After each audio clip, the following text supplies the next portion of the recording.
Aujourd'hui, celles qui travaillent par nécessité ou par goût vous diront quelles sont, d'après leur expérience, les difficultés d'avoir un métier. Cette question, que faire après le bac? Je vais être une voiture de police. Je voudrais rentrer dans la marine nationale, parce que la mer me plaît. Josie, c'est comment travailler? Moi j'ai pas une idée fixe, il y a des métiers qui me plaisent mais j'arrive pas à trouver mon métier. En attente de place. Tu vas faire quoi après quand tu seras grand? Je vais aller quitter moi. Bonjour à tous, j'espère que vous allez bien, je suis Clément et bienvenue dans un nouvel épisode de Qu'est-ce que tu vas faire plus tard, le podcast sur l'orientation qui va prendre un peu de vacances après cet épisode, mais qui ne vous laissera pas pour autant tout l'été, mais ça, c'est un secret, donc chut.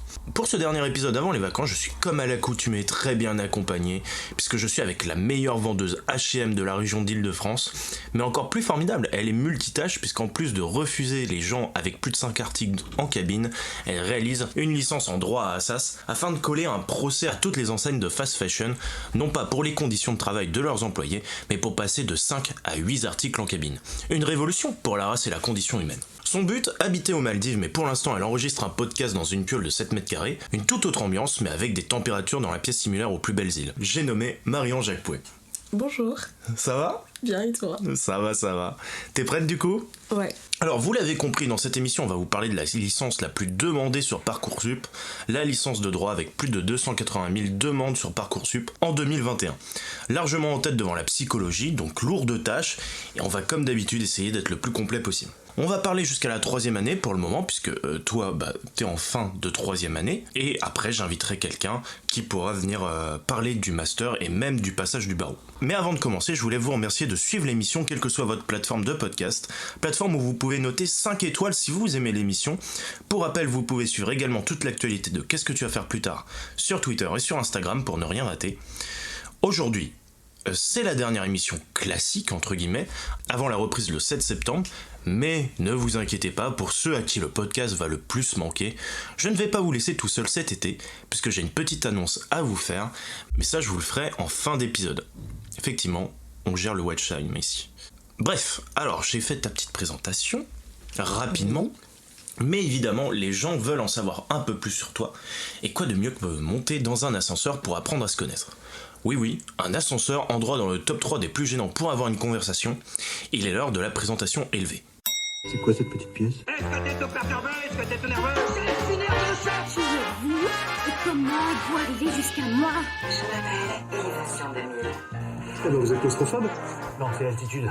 Parlez-moi de vous plutôt. Odile. Moi c'est Odile. Plutôt c'est l'ami de Mickey. La présentation élevée, c'est un peu ce qu'aime appeler toute bonne école de commerce, le pitch elevator.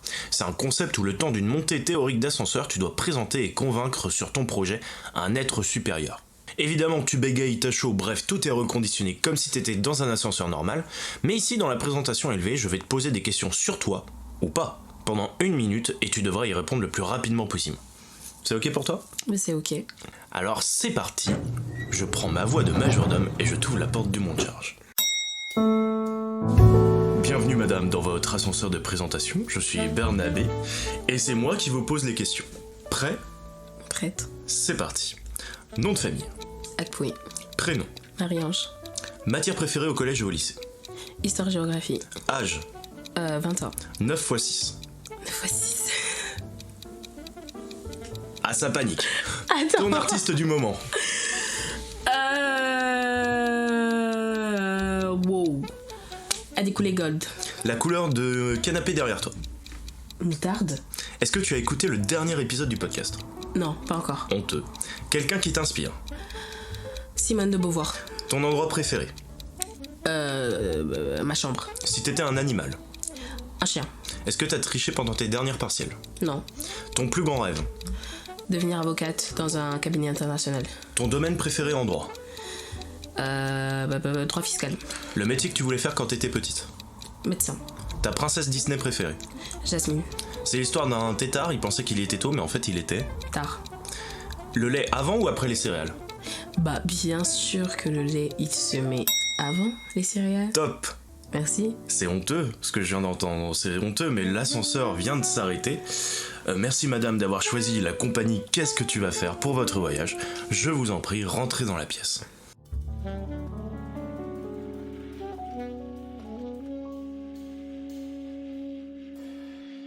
Alors du coup, ce petit concept d'ascenseur, Il est grave bien, mais purée, qu'est-ce qu'il donne chaud. Ah ouais, t'as chaud là? Ah non, mais parce que là...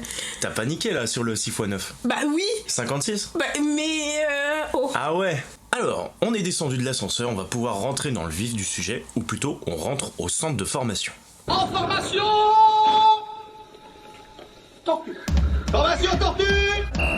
Hors de question de laisser filer le futur Lionel Messi. Moi, tu me parles pas d'âge. Do you speak English? Yes. Where are you from? Yes. Oui, bravo, Serpentard, cependant!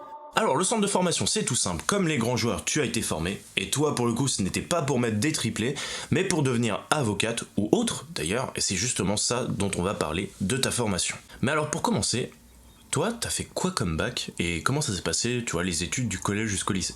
Bah du coup, j'ai fait un baccalauréat littéraire.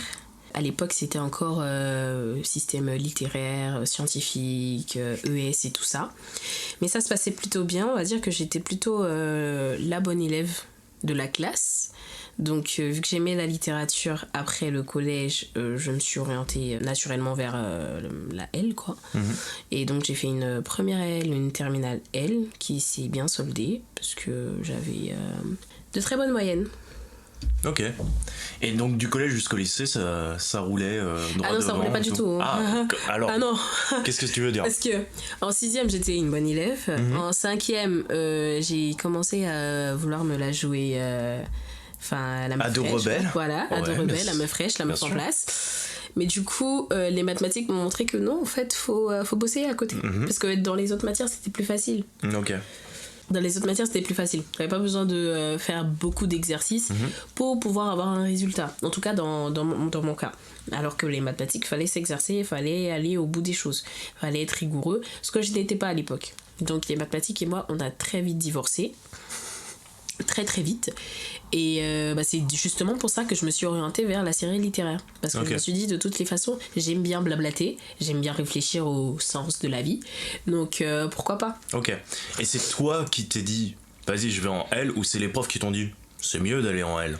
Non, je me suis dit à moi-même, écoute, tu sais ce qu'il y a de mieux pour toi, va pas en scientifique, en ES, va en L. Ok.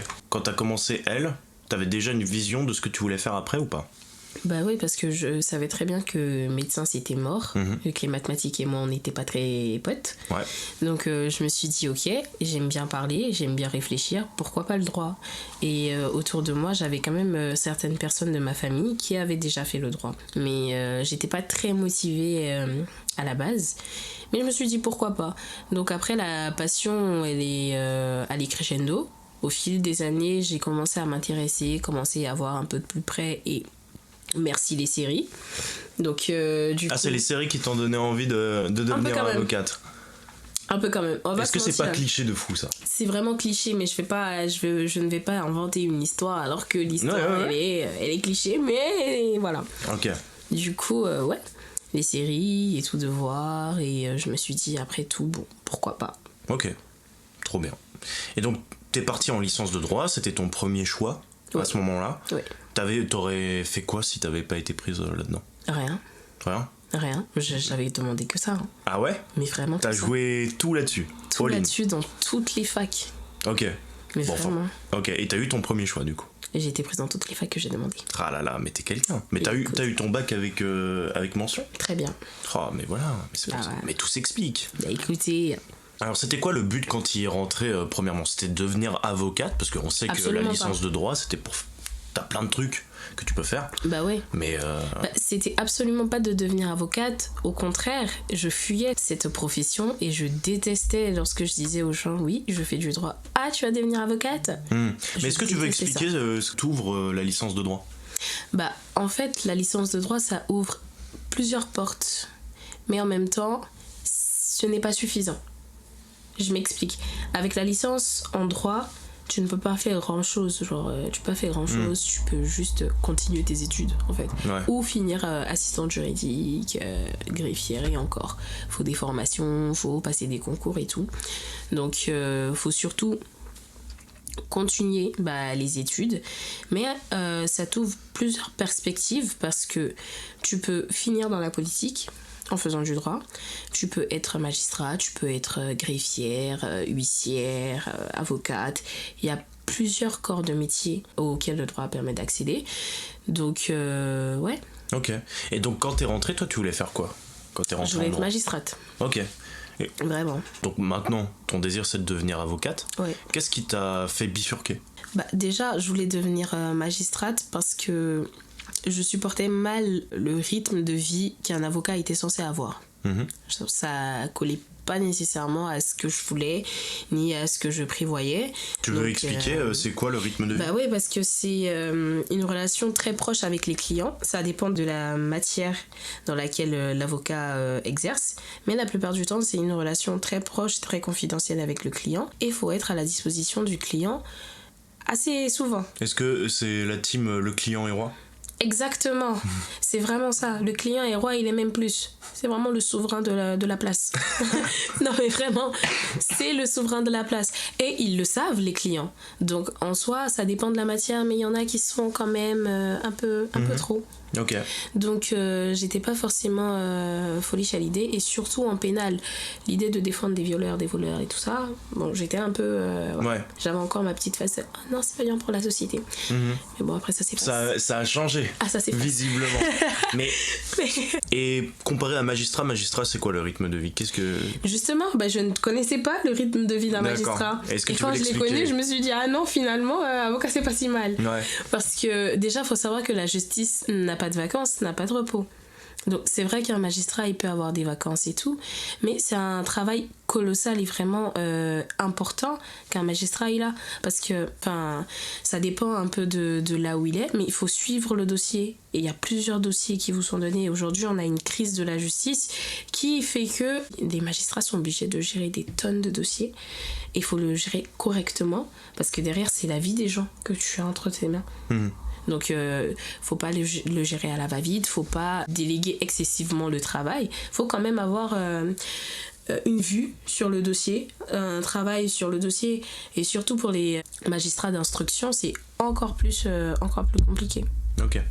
Et du coup, qu'est-ce qui t'a fait bifurquer dans ce côté, vas-y, je veux plus être magistrat, mais je veux être avocate? Parce que je voulais une famille à la base, mais vraiment. Mais voilà, je voulais quand même pouvoir être présente pour mes proches, pouvoir être présente pour moi-même, pour les futurs enfants s'il y a. Mais ouais, du coup je me suis dit avocate, pourquoi pas? Avocate, bien sûr que au début c'est très difficile, il y a très peu de temps, mais après t'as la possibilité de gérer ton temps. Et justement, on parlait de la difficulté et tout, c'est quoi être étudiant dans cette licence? Qu'est-ce qu'on fait là-dedans? C'est quoi le rythme de vie, etc.? Il faut avoir un mental d'acier. Surtout un mental d'acier. C'est parce que tout se joue au mental. Je vous donne juste mon exemple. Je suis rentrée avec une mention très bien, et je me retrouve à 12 de moyenne. Alors que de base, j'ai 16, 17. Ouais. Ça fait très mal. Ça fait très très mal. Donc faut pouvoir déjà se relever de ça. Faut pouvoir totalement changer son rythme de travail, parce que le suivi n'est pas le même. On a l'habitude de nous dire ouais, à la fac c'est l'autonomie, c'est une chose de dire, mais après une fois à l'intérieur c'est totalement différent. C'est là que tu te rends compte que vraiment t'es lâché, et que faut que tu réorganises tout ton travail, il faut que tu changes toute ta façon de faire. En fait, il faut que tu adaptes pour pouvoir répondre aux attentes de la licence, qui sont vraiment élevées. Mais justement, est-ce que cette méthodologie-là, on te l'apprend à la fac, ou est-ce que tu te formes par toi-même à t'adapter, on va dire? La fac, elle t'apprend à aller 50%, et les 50% restants c'est toi-même. Ok. Parce que la fac elle te donne les bases qu'il faut avoir. C'est-à-dire, quelles sont les bases? La méthodologie du travail que tu dois avoir, c'est-à-dire comment présenter ton travail, quel est le rythme de travail personnel que tu dois avoir. On te le dit, on va dire oralement, théoriquement, mais après dans la pratique c'est une chose de l'entendre, mais le refaire, parce que moi quand on me disait ouais, préparer un TD ça prend 10 heures, je disais mais 10 heures pourquoi? Non, ça prend 10 heures, j'ai fini de lire en 30 minutes, qu'est-ce que tu veux que je fasse après ça? Mais du coup je me suis rendu compte que ouais, mais ma lecture de 30 minutes ça suffit pas, faut vraiment les 10 heures, faut vraiment chercher, faut vraiment aller au fond des choses, c'est ça. Ok, donc ça on te l'apprend, on te dit que ouais, il faut 10 heures. On te le dit, ouais. Mais après faut l'appliquer. Ok, et après c'est l'expérience qui exactement, te fait mais du coup dans l'application c'est un peu de soi-même. Ok. Et du coup, ouais, t'as vraiment senti un gros cap entre le bac et quand t'es arrivé en fac, puisque tu nous as dit que t'étais passé de 17 à 12. T'as fallu combien de temps pour te dire ok, c'est normal et c'est ok, tu vois, d'accepter ça? Après, pour mon cas, je sais que je suis assez perfectionniste dans ce que je fais, donc je l'ai jamais réellement vraiment accepté. J'allais toujours dans le dépassement. T'allais gratter chez les profs et tout, madame, non, absolument pourquoi vous m'avez pas. mis 12? Absolument pas, je suis vraiment pas comme ça. Je déteste ça. Non. Je suis plus... je me rabats sur moi-même. Si j'ai eu 12, c'est que j'ai pas fait assez. Donc, qu'est-ce que j'ai pas fait assez? Bah, je vais faire plus. Okay. En fait, c'est surtout ça. Mais du coup, ça prend beaucoup de temps. C'est pour ça que je dis, il faut vraiment avoir le mental. Et la dépression, elle est vraiment à la porte, quoi. Mm-hmm. Du coup, il faut vraiment être entouré, parler au maximum, même si c'est un fait, et c'est un fait à souligner, c'est que dans la licence de droit, c'est très difficile d'avoir... En tout cas, quand tu veux exceller, c'est difficile d'avoir une vie sociale correcte à côté. Mm-hmm. À part si tu traînes qu'avec des gens qui font du droit, là, vous essayez de faire concorder. Mais si tu traînes avec d'autres personnes qui font d'autres choses, c'est plutôt difficile de concorder votre emploi du temps. Du coup, vous voyez aller une fois tous les 3 mois. Ouais. Donc... Ok, voilà. C'est très demandé comme licence, mais visiblement c'est quand même très dur. Donc est-ce que tu sais à peu près le nombre de gens qui abandonnent et tout? Tu disais que il y en avait, c'était au port de dépression et tout. Ouais, la moitié. Parce que en L1, je sais que la première fois, on avait déjà la présentation en amphithéâtre de 600 places. La première fois, il était plein à craquer. Il y avait même des gens qui étaient assis par terre pour te dire. Après 3 mois, il n'y avait plus personne. Mais vraiment, genre, les 2/3 ne venaient plus. Ouais. Et ça se vide au fil des ans, en fait. Ouais. La première année, t'as la première équipe qui part. Allez, une bonne moitié, un peu plus de la moitié. Okay. La deuxième année, c'est les bons 2/3.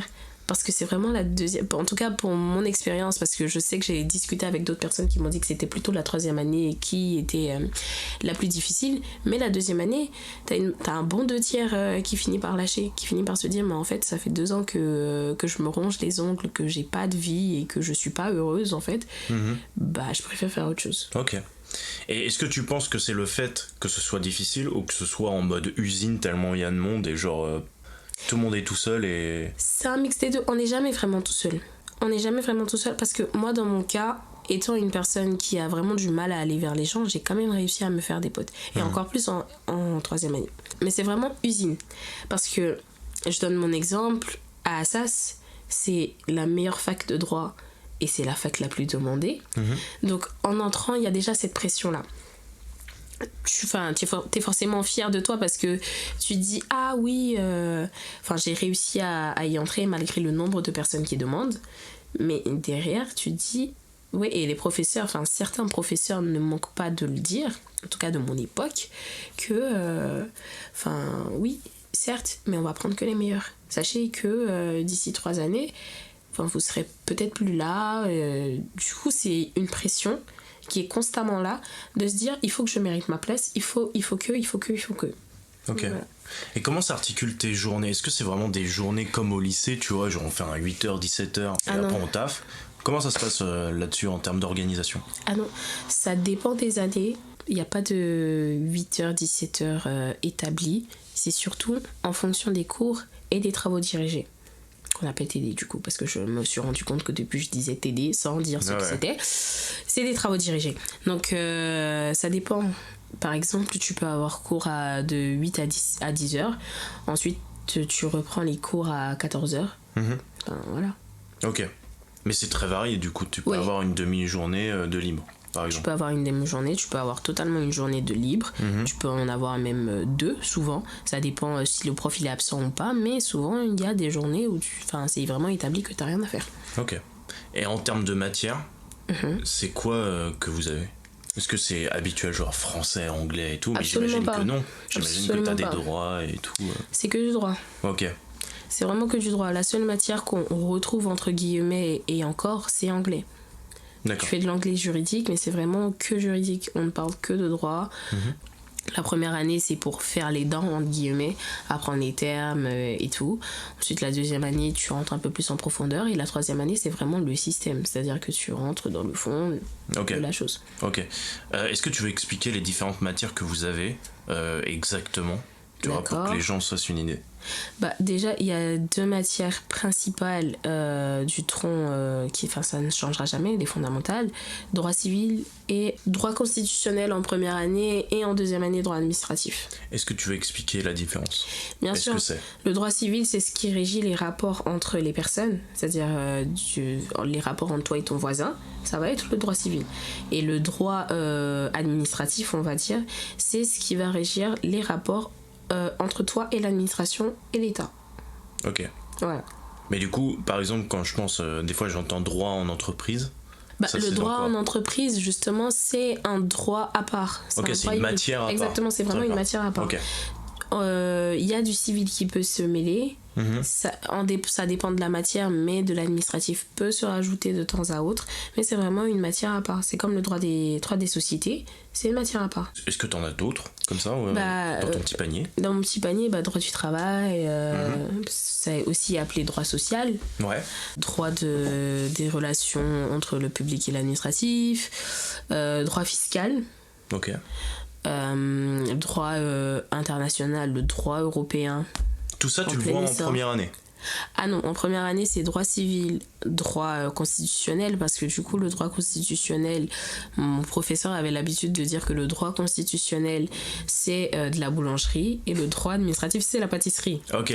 Donc, en gros, le droit constitutionnel, c'est une introduction au rapport qu'on est censé avoir avec l'État. Qu'est-ce que l'État, pourquoi la 5e République et tout, l'histoire constitutionnelle, et ensuite on passe aux différents pouvoirs que l'administration est censée avoir. En fait. Exactement, bah oui, oui bien sûr. Okay. Mais après, c'est vraiment ciblé. C'est pas les lois, quoi. Bah si, parce que c'est l'histoire des lois. Okay. C'est pas... Après bon, tu me diras, quand tu étudies, tu te rends compte qu'en fait, l'histoire, elle est fortement reliée au droit. L'histoire des Mérovingiens, des Carolingiens, ça on le revoit. Ok. Mais sous l'égide du droit en fait. D'accord. Donc voilà. Qu'est-ce qui change entre la première, deuxième et troisième année ? Est-ce que tu te spécialises à un moment donné ? La troisième année, oui, tu te spécialises. La deuxième année, c'est le mental. C'est juste le mental ? Le mental. Mais sinon, en termes de matière, ça bouge pas ? Si, ça bouge. Ah si. Bien sûr. Parce que, attends, que je prenne mon emploi du temps pour bien faire les choses. Du coup, en première année, c'est droit civil, droit constitutionnel. Pour ma fac, on avait problèmes économiques contemporains, institutions judiciaires, institutions administratives, introduction historique au droit, relations internationales, sciences politiques, et moi j'avais choisi économie politique. Ok. Et ça change en fonction des facs. Du coup, ça peut changer. Ok. Les matières complémentaires peuvent changer, mais les matières fondamentales, non. D'accord. Les matières complémentaires, tu les choisis ou elles sont obligatoires, c'est dans le tronc commun ? Il y a des matières complémentaires qui sont obligatoires, entre guillemets, qui sont un passage obligé. Mais il y a des matières complémentaires que tu peux choisir. Par exemple, moi j'ai choisi problèmes économiques contemporains et économie politique. Ça, je l'ai choisi. Mais sciences politiques, relations internationales, c'était établi comme des matières complémentaires. Tu peux pas y déroger, quoi. Ok. En deuxième année, droit administratif, droit civil, droit pénal, droit des affaires, finances publiques, principes généraux du droit européen. C'est en deuxième année qu'on commence à nous introduire au droit européen. Ok. Donc c'est hyper vaste. Vous avez des gros bouquins rouges pour ceux qui ont la ref et tout. Des codes, s'il vous plaît, ça s'appelle des codes. Des codes, ok. Moi, je les vois à la FNAC, tu vois. Oui. Qu'est-ce que c'est que ça ? En quoi ça consiste ? T'as toutes les lois là-dedans, mais à quoi ça sert ? Tu les apprends par cœur ? Elles servent pour des TD ? Oui. Qu'est-ce que t'en fais de tous ces gros bouquins qui coûtent très cher en plus ? Oui. Donc c'est vraiment un cadeau de Noël, quoi. Parlons-en, parce que... Ça me perturbe grandement, ça. Les études de droit, c'est cher. Ouais. La fac est gratuite, mais les études sont chères. Est-ce que tu peux préciser ça ? La fac est gratuite en ce sens que c'est un service public, donc c'est gratuit. Les frais d'inscription s'élèvent à 176 €. C'est pas grand-chose comparément à ce qu'on nous offre, mais c'est cher. Parce que à côté, faut que tu travailles. Et si... il y a des personnes qui ne sont pas très bibliothèques, qui sont pas très à l'aise avec le fait d'emprunter, de rendre à une certaine date. Du coup, il faut acheter les livres. Et il faut savoir que le code civil, le moins cher, il est à 20 €. Mais alors, petite question. Et ça monte crescendo. pourquoi il y a des codes civils moins et plus chers? Qu'est-ce que c'est que ça? Le code civil, vu qu'on sait que c'est la Bible de l'étudiant en droit, les maisons d'édition savent que c'est la Bible des étudiants, on ne va pas le faire très cher. Mais après, en fonction des codes de spécialisation, bien sûr que le prix monte en fonction des manuels. Mais du coup, combien ça coûte les études de droit? Ouais. 176 € à l'entrée. Ouais, et après et les fast-pass, ils sont à combien? Ensuite, ça dépend de la personne, ça dépend de toi, ça dépend de ce que tu veux. Parce que moi, je sais que je veux une bibliothèque, du coup, je commence dès maintenant. Donc, j'achète. Je préfère acheter. Attends, temps mort. Tu veux une bibliothèque de code pénal? Oui, de code, de manuel. Mais c'est un sacré délire, ça, quand même. Écoute. Ah ouais? C'est quoi le... Non, mais c'est pas que tu kiffes, c'est que t'en auras besoin, en fait. Obligé? Oui. Parce que, du coup, le code, les codes, les manuels et tout ça... Déjà, restons sur les codes, restons sur quelque chose de basique. Les codes, tu ne les apprends pas par cœur. Oui, j'imagine bien. Et encore heureux. Et il n'y a que certains articles que tu vas retenir vu qu'ils sont récurrents. Ok. Et qu'ils sont vraiment, on va dire, le b.a.-ba. Ok. C'est le b.a.-ba. Mais alors, imaginons, t'as besoin de prouver quelque chose, enfin, t'as besoin d'un article, mais tu le connais pas. Ton bouquin, il fait je sais pas combien de pages. Le code fait je sais pas combien de pages. Comment tu fais pour trouver attends, j'ai besoin de telle loi pour prouver ça? Justement, ça, on nous l'apprend. Comment tu fais? On nous l'apprend à la fac, ça fait partie des points méthodos. Ça veut dire que tu pars à l'arrière du code. Ouais. Et t'as un dictionnaire où il y a des mots qui sont répertoriés et en fonction du mot dont tu as besoin, tu fonctionnes par mots-clés. Ok. Donc ensuite tu vois la loi. Et du coup tu peux te retrouver. Mais ensuite il faut savoir que l'article ne suffit pas. C'est-à-dire que l'article très souvent ne va pas suffire parce qu'il s'accompagne de jurisprudence pour savoir comment est-ce qu'il a été interprété pour pouvoir l'utiliser. Et ce qui est bien avec les codes qu'on a aujourd'hui, c'est que la plupart des jurisprudences les plus importantes sont indiquées à la suite de l'article. Donc ça permet de savoir un tout petit peu comment est-ce que c'est interprété. Mais c'est pour ça qu'après, les manuels à 80 balles, les manuels à 80 €, ils sont importants. Parce qu'ils te permettent de comprendre, je dirais la matière, ça te permet de comprendre un peu ce de quoi tu parles. Et ensuite, c'est vraiment un mix, en fait, le droit. Mais alors c'est une question bête sûrement, tu vois. Mais pourquoi il n'y a pas de référence sur Internet? Tu vois, pourquoi il n'y a pas le code sur Internet? Tout simplement, tu cherches. Je pense. Tu cherches le nom. Mais Légifrance. Mais alors pourquoi tu dois acheter, je sais pas combien de codes si tout est sur Internet? C'est une préférence. Ok. Mais tu peux. Bien sûr. Tu peux te contenter de travailler avec Légifrance. Parce que t'as tous les textes de loi qui y sont répertoriés. Mais après, c'est une préférence. Ok. Ça veut dire que, imaginons dans le cas le plus improbable où tu te retrouves sans connexion Internet, faut bien que tu retrouves ton texte de loi, quoi. Ok. Oui, mais c'est improbable comme situation. Improbable, bon. Moi, je sais pas, au lieu de dépenser 80 balles, mon pote, je mets tout sur la fibre. Oui, mais non. C'est une préférence. Franchement, pour les littéraires, ça a plus de sens. Ok. Donc toi, tu t'es spécialisé en 3e année en droit public. Oui. En quoi ça consiste et pourquoi ce choix? Alors, le droit public, ça va être beaucoup plus focalisé sur tout ce qui concerne le droit régissant, du coup, les relations entre les personnes et l'État. Donc, c'est du droit administratif des biens, c'est du droit européen, c'est du droit fiscal et tout. Mais cela n'empêche que dans ma faculté, il y a quand même des enseignements de droit privé. Les droits privés, c'est tout ce qui régit, encore une fois, les relations entre les personnes. Donc droit civil, droit des contrats spéciaux, etc. Histoire d'avoir un bagage intellectuel consistant. Ok. Et c'est quoi par exemple le droit en contrat de quoi? Le droit des contrats spéciaux. Ouais. C'est le droit de la vente, du bail. Ok. Par exemple. Du contrat de louage. Et alors pourquoi tu t'es spécialisé là-dedans? Je ne me suis pas spécialisée dans les contrats spéciaux. Non mais pas. J'ai choisi le droit public parce que je me sentais plus à l'aise avec ces matières. C'est vraiment une question de feeling, parce que j'étais plutôt partie pour être privatiste. Pour les personnes qui veulent faire du droit, vous verrez qu'il y a cette petite guéguerre, entre guillemets, entre les privatistes et les publicistes.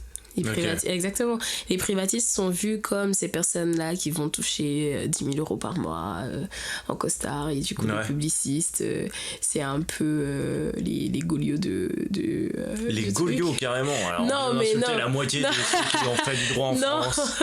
Non, absolument pas. Mais ils sont vus un peu comme, en tout cas dans l'imaginaire des gens, comme les troubadours du cirque en fait. Wow.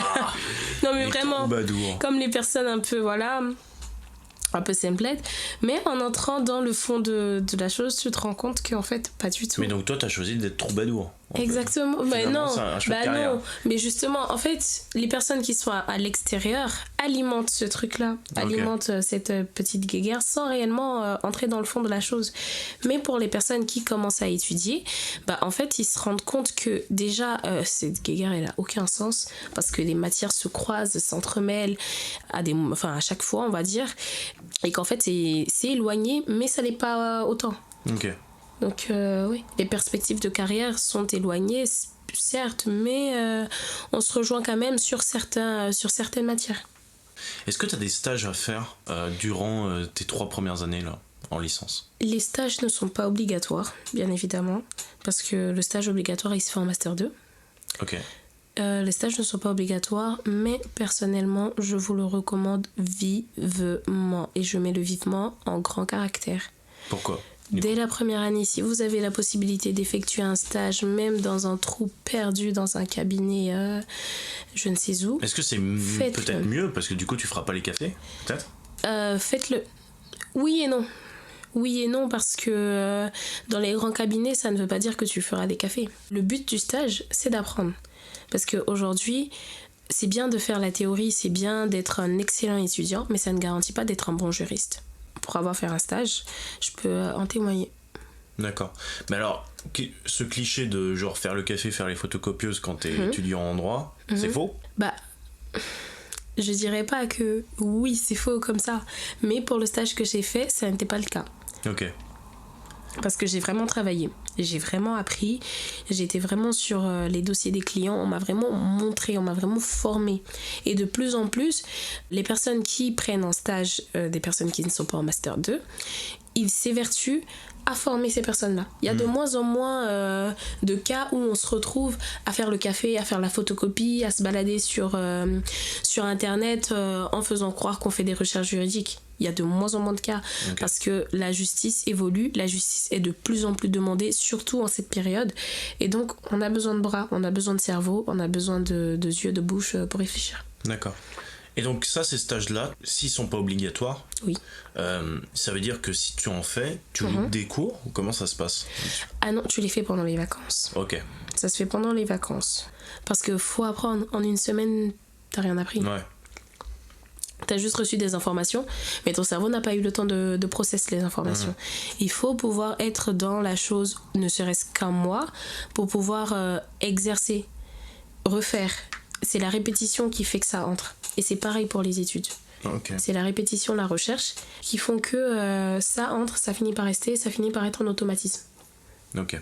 Et comment on passe à l'année suivante du coup ? J'imagine que tu as des partiels, mais est-ce que tu as des oraux, des contrôles continus ? Comment ça se passe ? Alors, il y a les TD, les travaux dirigés, qui font office de contrôle continu, entre guillemets. Ça dépend des facultés encore une fois, mais il y a les galops. Ce qu'on appelle les galops, c'est-à-dire c'est une préparation. Moi, c'était la base des chevaux en fait. Non. Vous verrez qu'à la fac, ce qu'on appelle les galops, c'est une sorte d'examen préparatoire au partiel. On vous met dans les conditions d'un partiel avec... Comme un bac blanc finalement. Exactement. Okay. Avec les mêmes horaires, avec des sujets similaires et... un travail vous est demandé et ensuite ça couplé au travail qui peut vous être demandé en travaux dirigés et dans le contrôle continu en fait que vous avez dans le travaux dirigés, ça fait votre note de travaux dirigés et ensuite vous avez la note de partiel. Okay. Et ce sont ces deux notes qui donnent votre note finale pour les fondamentales en tout cas. Comment ça se passe en termes de partiel ? On dit que les étudiants en droit ils sont enterrés chez eux et ça taffe. Comment tu gères justement tout ça? Justement, on en revient au point de la vie sociale, c'est que au début, vu que je suis arrivée avec des facilités, j'avais des facilités au lycée, et donc pour moi, je me disais que j'avais qu'à garder ce même rythme de travail, c'est-à-dire faire le strict minimum, ensuite développer une réflexion, et ça passe, et ça va. Au premier semestre de ma première année, c'est passé. Je finis avec un 16, je suis bien contente. Je me dis ok, d'accord. Au deuxième semestre, je sens que ça coince, mais je me dis peut-être que j'ai fait 6 en deuxième année. Je me suis rendu compte que non, en fait. Mais je me suis rendu compte un peu trop tard, et on va dire que ce sont les conséquences qui m'ont fait me réveiller, du coup, en troisième année. C'est-à-dire, comment ça s'est passé, du coup, en deuxième année? En deuxième année, c'était la catastrophe. Est-ce que tu veux expliquer pourquoi c'était la catastrophe? Mais c'était la catastrophe parce que déjà, Covid, donc cours à la maison. Il faut savoir qu'à cette époque, déjà, petit disclaimer, si vous entrez en droit, investissez dans un très bon ordinateur portable. Pourquoi? Et j'insiste. Parce que justement, c'est ce qui a causé ma chute en deuxième année. Oh, ça accuse le matériel. Mais attends, non, mais parce que ça, je l'aurais toujours entre la gorge. J'avais 14 de moyenne. J'ai envoyé un devoir qui est parti 2 minutes plus tard parce que mon ordinateur était aussi lent que s'il avait été conçu au temps de Mathusalem. Donc, il était très lent, il est arrivé 2 minutes en retard, et mon chargé de TD, franchement, je ne lui en ai pas tenu rigueur. Il m'a fait comprendre que, par souci d'équité, il ne pouvait pas le prendre, parce que les autres avaient rendu 2 minutes en avance, et moi j'avais rendu 2 minutes plus tard. Ce n'était pas juste, c'était pas égal. Il nous a envoyé les sujets à 8h, et il fallait qu'on lui renvoie à 11h10. Ouais. Et mon sujet est parti à 11h12. Okay. Et donc, j'ai eu 0, et je suis passée de 14 à 8 de moyenne. Aïe. Et ça, jusqu'à présent, je l'ai encore dans la gorge. Ok. Donc c'est pour ça que je vous dis, investissez dans un très bon ordinateur. Ok. Donc je reviens ensuite à la deuxième année. Les cours à la maison, déjà pour moi, ça ne passe pas. Parce que il me faut l'ambiance travailleuse. C'est-à-dire être avec des gens qui travaillent, ça donne envie de travailler. Alors que d'être chez toi, avec la télé en fond sonore, avec les parents, on était tous confinés et on est à Paris. L'appartement, c'est pas... Il n'y a pas d'appartement de 80 mètres carrés, quoi. Ouais. Donc les uns sur les autres. Exactement, ouais. On se voit tous les jours. Et la procrastination, c'est vraiment à bannir. Mais c'était l'un de mes problèmes aussi. Donc combiné, ça donnait vraiment un mélange explosif. Après, c'est sympa de procrastiner aussi. Ah non, pas du tout. Je ne vous le conseille pas du tout. Si vous avez quelque chose à faire, faites-le dans l'heure. Ah, moi, je suis type procrastinateur. En droit, on ne procrastine pas, on ne remet pas à demain. On réduit les heures de sommeil, on recherche. On travaille. Pour moi, ça... Non, en fait... Excusez-moi, mais l'enfer, c'est pas si loin que ça, en fait. C'est directement à Assas. Non, mais moi, je préfère être direct parce que ça, on me l'a pas dit. Et peut-être que si on me l'avait dit, je m'en serais rendu compte un peu plus tôt. C'est-à-dire qu'il n'y a pas de... On procrastine, il n'y a pas de... Ah, je peux le faire plus tard. Non. Mais si on te l'avait dit, tu y serais allé quand même ou pas? Oui. Oui. Oui, parce que... ça reste quand même... Ne prenez pas mes paroles pour quelque chose de décourageant. Au contraire, ça doit vous encourager parce que ça reste l'une des meilleures... Moi, ça m'a découragé. Je voulais déjà pas le faire, mais encore moins. Non, parce que ça reste l'une des... Enfin, même pas l'une. La meilleure faculté de droit en France. Ça veut dire que si vous rentrez à Assas, et vraiment, les professeurs que j'ai eus pour ma part étaient de très bons professeurs. Je ressors avec une très bonne expérience. C'est vrai que l'ambiance peut être lourde pour X ou Y raison, il y a plusieurs facteurs.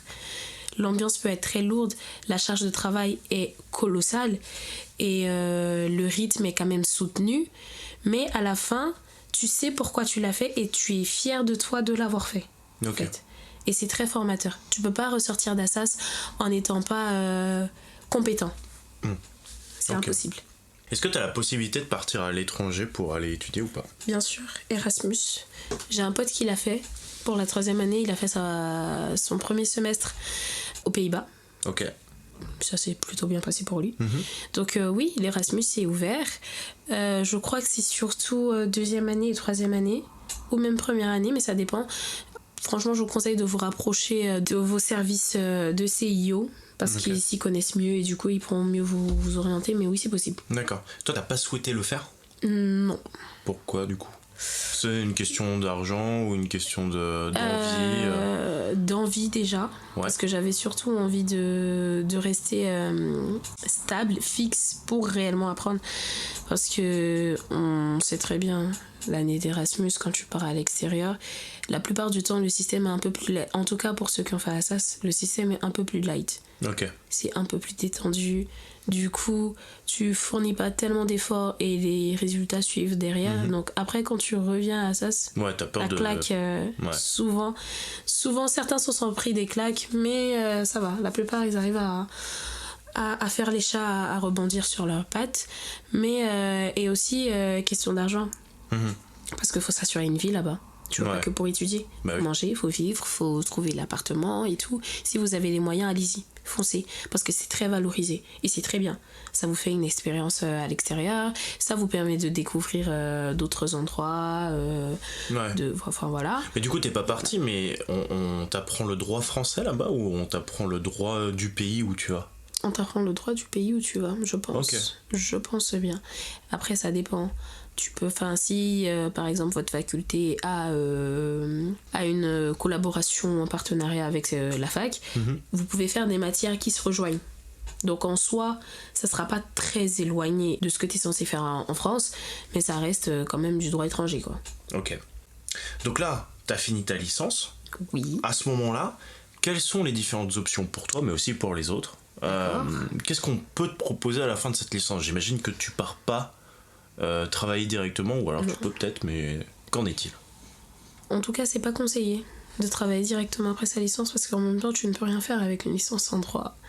Soyons honnêtes, la licence, c'est juste, ok, j'ai ma licence, maintenant je vais en master. Ok. C'est tout. En tout cas, pour moi, c'est comme ça que je le conçois, et c'est comme ça que la plupart le conçoivent.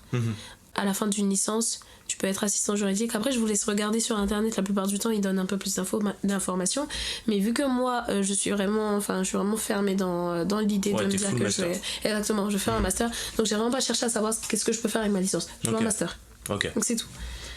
Et donc il y a juste ces options là, master, mais master de quoi du coup ? Est-ce que t'as qu'un seul master en droit ou est-ce que t'en as plusieurs ? Il y a une multitude de masters. Voilà, alors est-ce que tu veux expliquer quelques-uns des masters ? Parce que je pense qu'on va pas tout faire. Enfin, si on a 5, tu vois, mais il y en a beaucoup plus, j'imagine. Il y a une multitude de masters. Parce que si à la licence, on vous apprend le b.a.-ba, les bases que tout juriste doit avoir, en master, c'est là que vous vous spécialisez. Et ça dépend des facultés, mais il y a énormément de choix. Le plus demandé et celui qui reste incontournable, ça reste le droit des affaires. Ok. Le droit des affaires, ensuite vous avez le droit fiscal, vous avez le droit immobilier, le droit de l'environnement, qui est une matière montante et que vraiment il ne faut pas négliger parce que ça reste une matière qui est de plus en plus importante et exploitée dans les différents dossiers, dans les différents litiges, surtout pour ceux qui veulent faire du droit public, du droit de l'environnement, du droit de l'agriculture. Ok. En fait, il y a du droit de tout. Ah oui, donc vraiment l'environnement, par exemple, c'est pas du tout pareil que l'agriculture. Absolument. Tu vois, ça aurait pu être environnement et après à l'intérieur il y a un secteur agriculture. Non. C'est pas du tout ça. D'accord.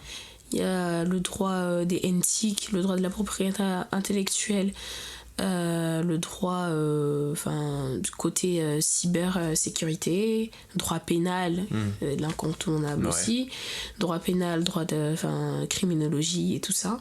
Ouais. Donc, ouais. Et donc toi tu veux faire quoi ? Je me suis découverte une passion pour la fiscalité. Ok. Mais après... Donc ça, la fiscalité, mais fiscalité de quoi ? Des entreprises, du coup ? Je préfère. Ok. Je préfère des entreprises, mais après, je ne suis pas fermée. Je me suis toujours dit, et ça reste un conseil aussi, de ne pas aller avec une idée cloisonnée de ce qu'on veut faire. Parce que plus on apprend, plus on se rend compte des enjeux réels de ce qu'on idéalise, et on voit si réellement on veut le faire ou pas. En fait. Donc fiscalité des entreprises pour moi, et droit des affaires, donc un mix des deux. Et comment ça se passe justement pour choisir ? Est-ce que vous êtes en mode classement en fonction de vos résultats, ou est-ce que c'est juste une demande avec une lettre de motivation et on est parti ? Ah non, justement c'est que le système il a changé malheureusement. Comme le football.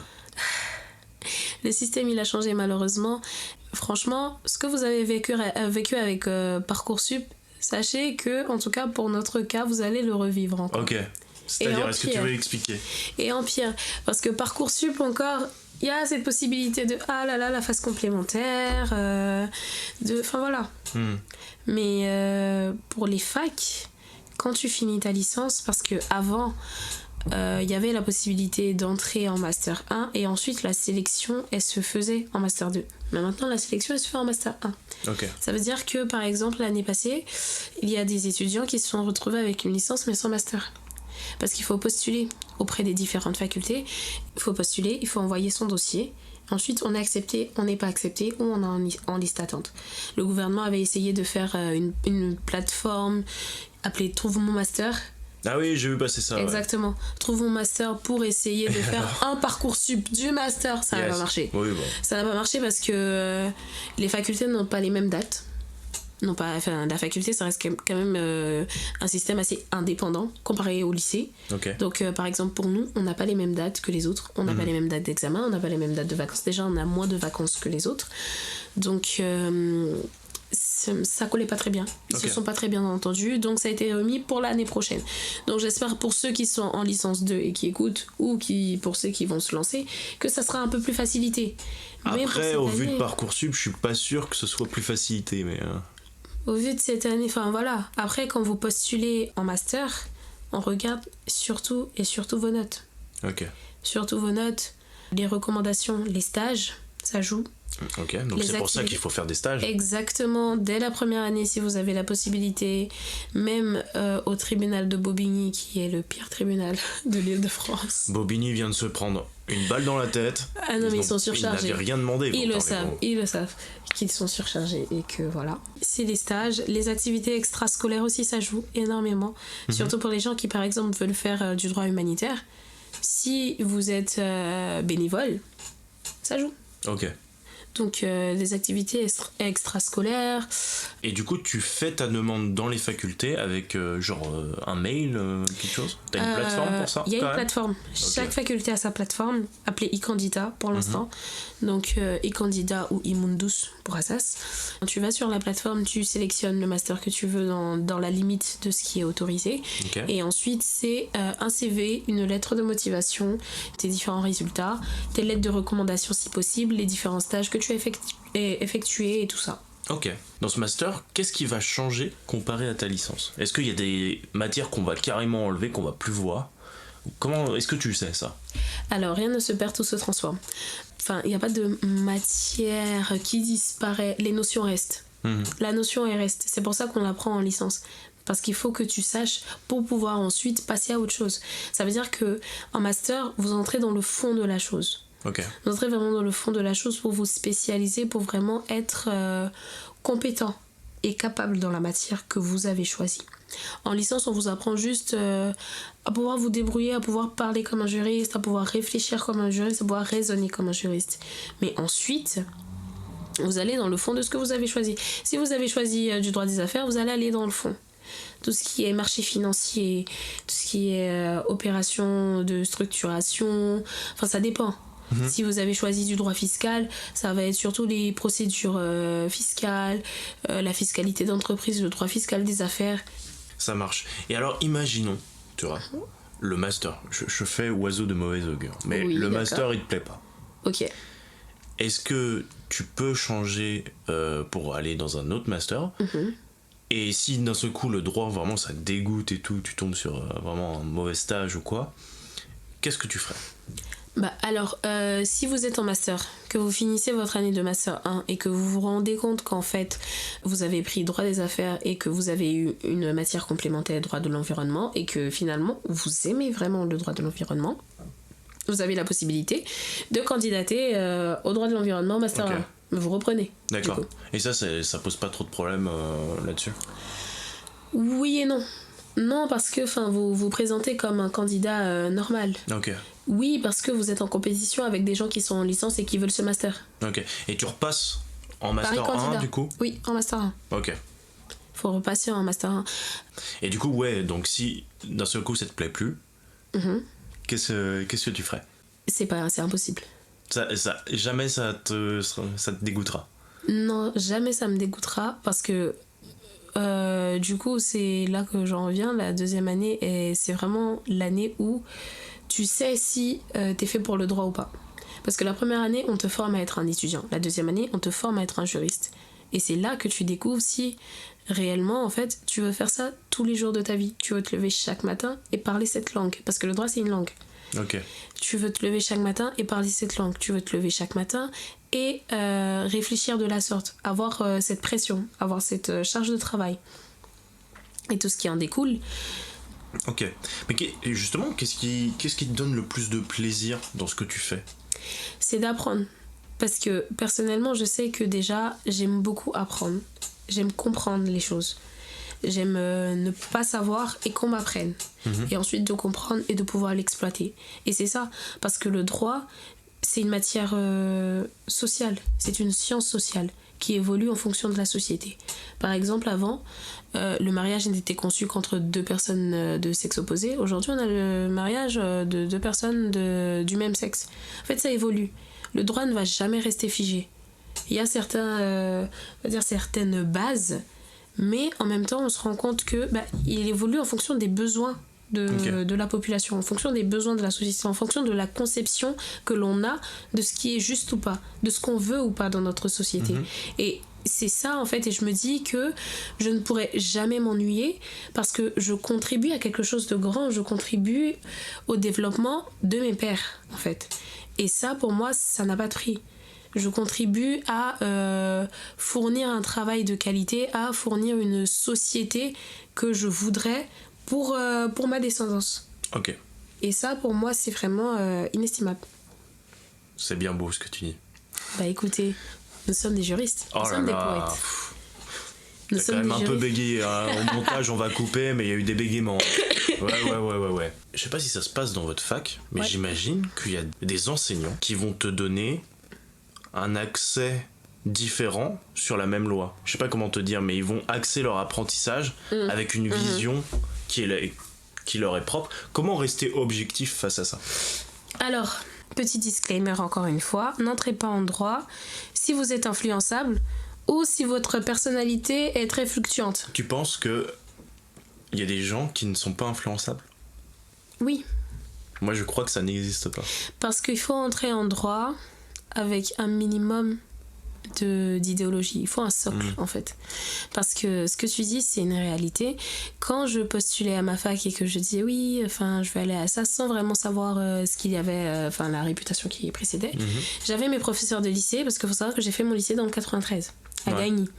Donc j'avais mes professeurs de lycée qui me disaient mais en fait c'est une fac de droit, ils sont de droite, c'est des fachos, au pire va à Paris 1, va à la Sorbonne, c'est mieux. Parce qu'à ça c'est des fachos, c'est vraiment c'est des économistes, c'est des macronistes. Ça je laisse dans le podcast ou pas? Tu peux, parce que de toutes les façons, à chaque fois que je dis que je suis à Assas, on me regarde avec un visage crispé. Comme si, parce que la réputation elle précède de oui, ce sont des fachos quand même, c'est l'école de Marine Le Pen. Voilà. Donc c'est resté dans l'imaginaire de la société que Assas, c'est une fac de droite. Mais est-ce que c'est le cas du coup? Non. La plupart des professeurs sont de droite. Après, on va pas leur reprocher leur idéologie politique, c'est pour ça que je dis qu'il faut entrer avec un socle quand même d'idéologie pour ne pas se laisser influencer, parce que dans certains cours, la façon dont la chose est appréhendée, ça peut te laisser penser autre chose. Par exemple, il y a des professeurs en droit européen qui te font comprendre que, je donne un exemple, qui te font comprendre qu'aujourd'hui, la France est limitée dans ses mouvements, la France est limitée dans ce qu'elle veut faire, parce qu'il y a des instructions et des lois qui viennent de Bruxelles. Donc, pour certaines personnes, je peux te dire mais on peut pas faire ci ou on peut pas faire ça à cause de l'Union européenne, c'est pas assez bénéfique pour la France. Mais alors que d'un autre côté, il y a énormément de bénéfices qui viennent de l'Union européenne et qui ne sont pas négligeables non plus pour les personnes aujourd'hui. Aujourd'hui, il y a des lois et des avantages et des droits qu'on a dont les gens ne sont même pas conscients que ça vient de l'Union européenne en fait. Tu veux donner un exemple ? Tu peux parler à tout le monde, je sais pas. Alors, qu'est-ce que par exemple, dans le travail, il y a énormément d'avantages sociaux qui ont été accordés aux travailleurs, aux salariés qui venaient de l'Union européenne. Aujourd'hui, la protection, on va dire, optimale qui a été accordée aux droits de l'homme, c'est aussi en partie grâce à l'Union européenne et plus généralement au droit international, à la CEDH. Parce que la France s'est fait taper sur les droits sur plusieurs aspects de sa justice, de son droit, de sa loi, et qui du coup l'ont poussé à changer en fait. Ok, donc même au sein d'Assas, en fait, tu as des gens qui sont par exemple pro-européens et contre l'Europe. Enfin, ils ne seront pas ouvertement. Il y a des professeurs qui sont très ouverts. Ça, c'est leur droit. Parce qu'on est à la fac, on n'est plus au lycée. Donc, c'est leur droit d'exprimer ce qu'ils pensent. Okay. Mais après, il y a des professeurs qui sont un peu plus pudiques, entre guillemets, qui ne vont pas nécessairement te le dire ouvertement, mais qui vont te laisser comprendre ça, en fait. Pour ma part, ma prof de problèmes économiques et contemporains de première année, elle nous dépeignait un peu l'Union européenne comme vraiment l'un des problèmes de la France dans sa politique monétaire et économique. Okay. Alors que en licence 3, le professeur de droit européen que j'ai eu, c'était tout le contraire. Il nous montrait en même temps les bons côtés et les mauvais côtés en fait de l'Union européenne. Mais alors pourquoi ne pas être parti à la Sorbonne qui est du coup plus de gauche et aller à Assas du coup ? Alors que tout le monde t'avait dit ouais, c'est pas forcément le bon move à faire. Alors je dirais plus par souci de formation. Ok. Parce que ça fait joli de dire que oui, je viens de la meilleure faculté de droit, même si on se rend pas forcément compte de ce qu'il y a à l'intérieur tant qu'on n'y est pas. Donc ouais, c'était plus un souci de formation et la volonté de ne pas faire comme les autres en fait. J'avais pas envie d'aller à la Sorbonne parce que tout le monde allait à la Sorbonne. J'avais pas envie de dire que je suis à la Sorbonne pour dire que je suis à la Sorbonne. J'avais vraiment envie d'être formée, d'apprendre. Ok. Donc je me suis dit, écoute, va à Assas de toutes les façons. Ça va, si c'est vraiment vrai et qu'ils sont vraiment des fachos, des gens de droite, ça va développer ton self-control de toutes les façons. Et du coup, tu penses que t'es pas influençable sur... Non. De toutes les... en tout cas, pour ma part, je ne pense pas être influençable, sinon depuis longtemps je voterais à droite, mais la droite de la droite. Mais t'as quand même changé d'idée, même pas forcément politique, mais t'as changé en tant qu'humaine, bien sûr. femme, entre la première et la troisième. Bien sûr, parce que de toutes les façons, vous allez changer. Que vous alliez à Assas ou pas, vous allez changer en fait, parce que vous apprenez des choses, vous entendez des choses et vous constatez des choses. Vous avez la capacité d'analyser des situations, donc vous faites votre propre idée. C'est pour ça que je dis il faut rentrer avec un socle d'idéologie. Moi je suis rentrée en tant que une personne, on va dire, plutôt avec des idéologies de gauche. Mais aujourd'hui, je m'identifie plutôt comme une personne du centre. Parce que j'ai vu qu'il y avait certaines réalités qui n'étaient pas vraiment appréhendées par la gauche telle qu'elle est dépeinte aujourd'hui, en fait. Par les idéologies de gauche telles qu'elles sont dépeintes. Il y a certaines réalités qui sont tristes, mais qui sont à affronter, qui ne sont pas nécessairement réellement par la gauche. Et donc voilà. Du coup, est-ce que tu crois que ces idéaux de gauche, où tu te dis maintenant plus centriste, donc de droite. Non, centriste. Non, pas la centriste à la Macron. C'était vraiment pour te vanner. Mais non. Est-ce que justement cette évolution, c'est pas est due à la fac? Est due à la fac. Non. Tu penses? Non, moi je pense pas, non. Ok. Non, j'aurais été, même si j'avais été à la Sorbonne, à Cergy, ou je ne sais où, j'aurais fini avec la même idéologie parce que vous grandissez. De toutes les façons, vous allez vous rendre compte des choses par vous-même. On n'aura pas besoin de vous dire que les choses sont noires ou blancs. Vous allez voir qu'elles sont noires ou blanches. Mais pourtant, ton cercle autour de toi, pas forcément d'amis, mais le cercle qui gravite autour de toi pendant tes études, a forcément une influence, moi je pense. Pour ma part, non. Ok. Pour ma part, non. C'est pour ça que je vous dis rentrer avec une personnalité. Parce que sinon, à la fin, vous risquez de vouloir suivre les autres et être cool entre guillemets, donc épouser leur façon de penser, alors que c'est pas réellement ce que vous pensez en fait. Par exemple, si vous traînez avec des gens qui sont principalement de droite que de droite, vous n'allez il y a certaines personnes qui vont, pour ne pas se sentir isolées, vont commencer à développer des discours de droite. Alors qu'au fond d'eux, ils n'y croient pas vraiment en fait.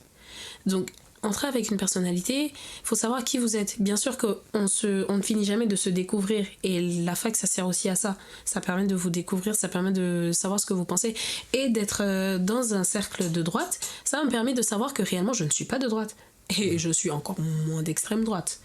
Donc voilà, ça m'a permis de savoir quelles sont mes limites. Ça m'a permis aussi de, comme je dis, self-control. Parce que de toutes les façons, à la fac, on est grand. Chacun exprime ses convictions. Il y a des associations qui expriment très fortement les convictions. Voilà. Donc, ok. shout out à la cocarde. Donc voilà. Et du coup, c'est quoi, on en a parlé, donc avoir une certaine personnalité, un certain socle de connaissances, être fort mentalement. Pour qui tu conseillerais tes études? Pour quel type d'étudiant?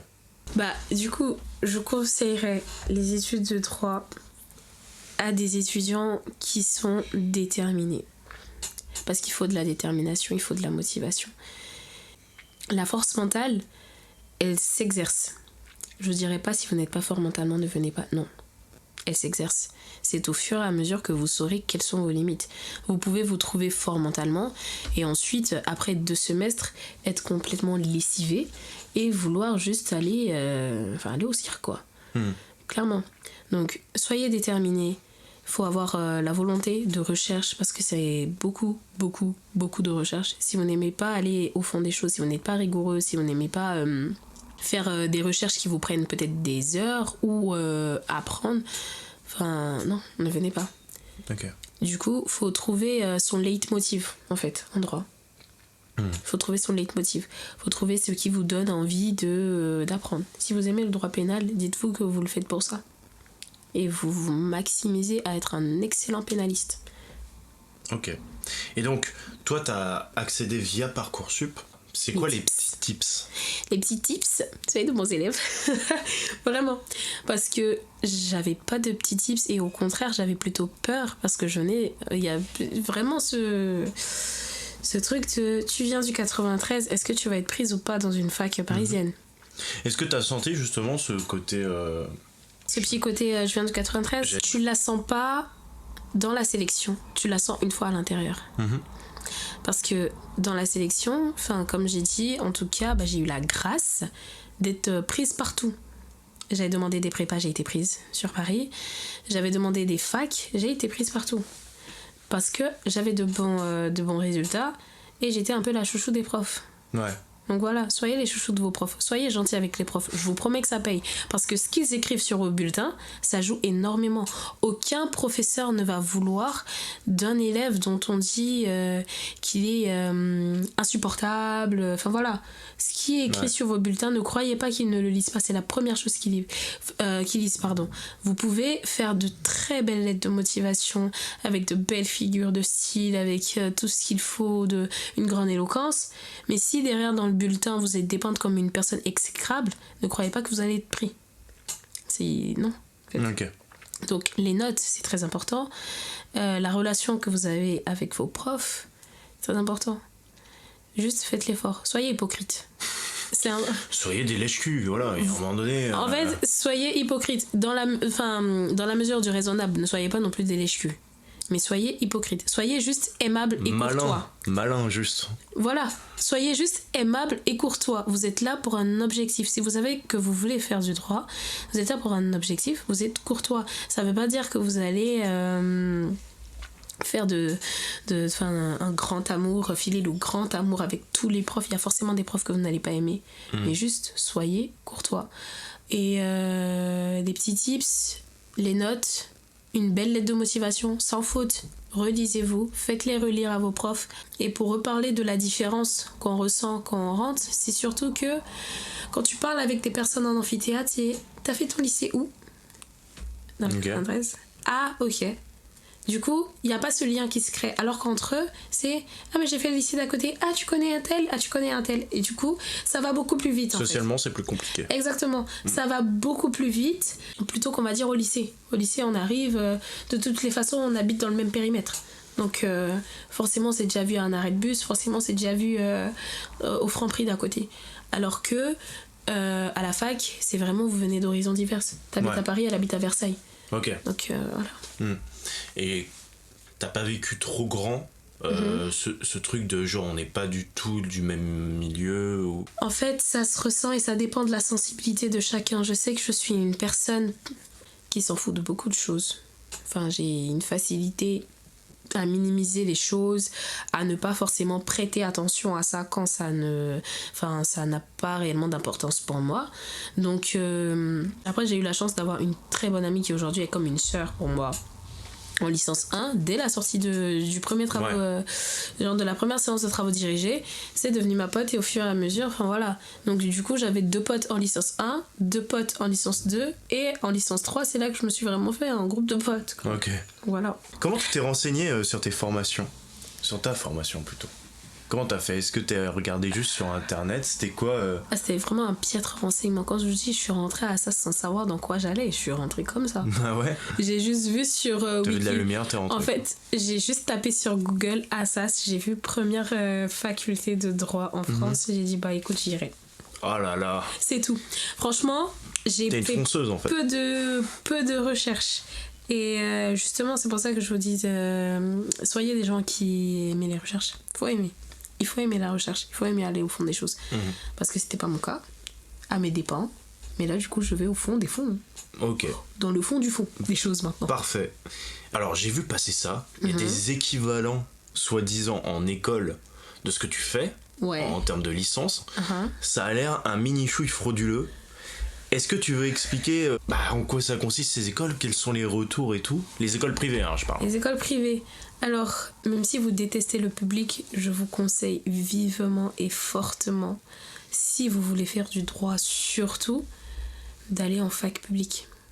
La faculté publique, franchement, les ancêtres se sont battus pour ça, profitez-en. Profitez-en, parce que les écoles privées d'aujourd'hui, c'est vraiment n'importe quoi. Est-ce que tu veux expliquer un peu plus ?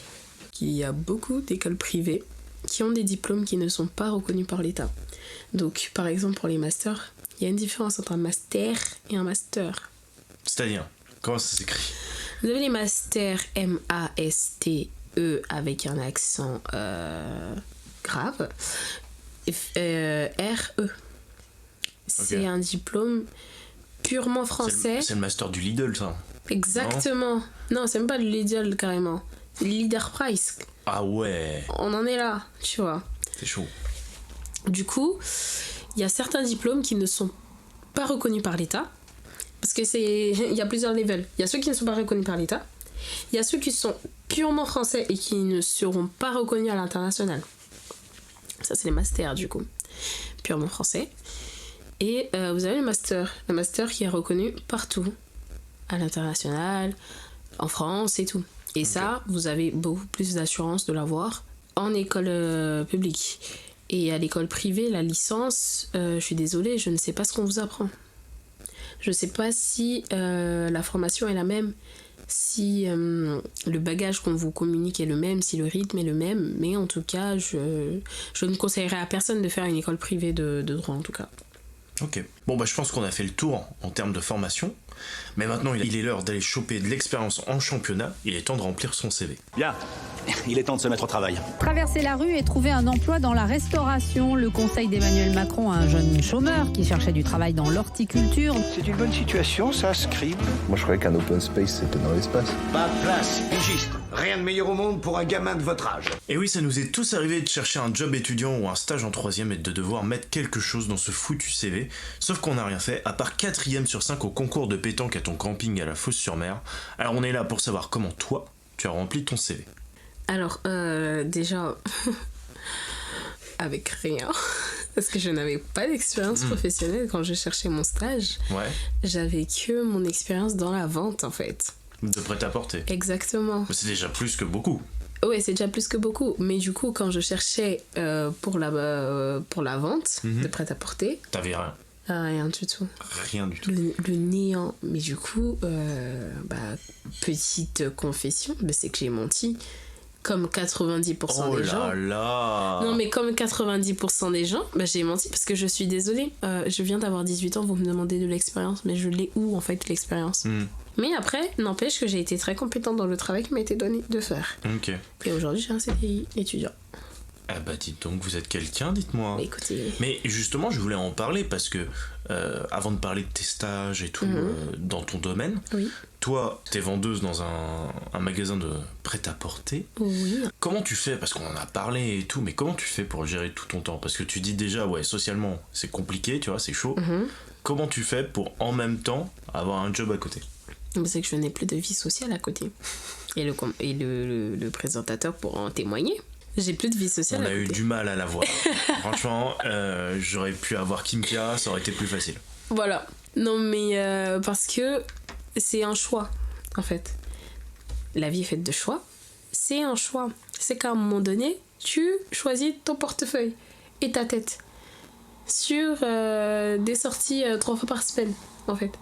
Donc, c'était école, c'était fac, métro, boulot, dodo et travail à côté. Parce qu'il faut travailler pour la fac, du coup. Ok. Et mentalement, t'as réussi à gérer ça? Bah, mentalement, écoute, mental d'acier, hein. Qu'est-ce que tu veux? Mais ouais, non, mentalement, ça allait. Ça allait parce que je me suis dit, de toutes les façons, moi, écoute, je les verrai quand je les verrai, quoi. Et j'ai la chance d'être avec des personnes qui sont très compréhensives. Donc, merci à vous. Mes amis sont très compréhensifs et savent que quand je ne peux pas, c'est que je ne peux vraiment pas. Mais le jour où je peux, je suis totalement là. Toi, du coup, après, t'as fait combien de stages? T'en as fait... Juste un. Juste un? Ouais. Et du coup, c'était quoi tes journées là-bas? Qu'est-ce que tu faisais exactement? Bah alors, j'arrivais le matin. Déjà, petit café pour tout le monde. Et c'était pas moi qui le faisais, c'était les avocats qui me faisaient mon café. Aïe aïe aïe, les rôles changent. Ah oui, franchement, l'un des meilleurs cabinets dans lequel il m'a été donné de travailler. J'en ai travaillé que dans un seul. Dans un seul, espèce d'escroc. Non, mais franchement, j'ai fait des entretiens dans d'autres cabinets et j'ai vu que voilà, on ne parlait pas la même langue. C'était vraiment pas. Le quotidien, c'est que tu arrives. C'était un cabinet avec une majeure de droit des étrangers, droit de la nationalité, droit civil. Tout ce qui était droit de la famille, droit de la personne et tout. Donc, en fonction des dossiers et de ce qu'on a à faire, ils délèguent le travail.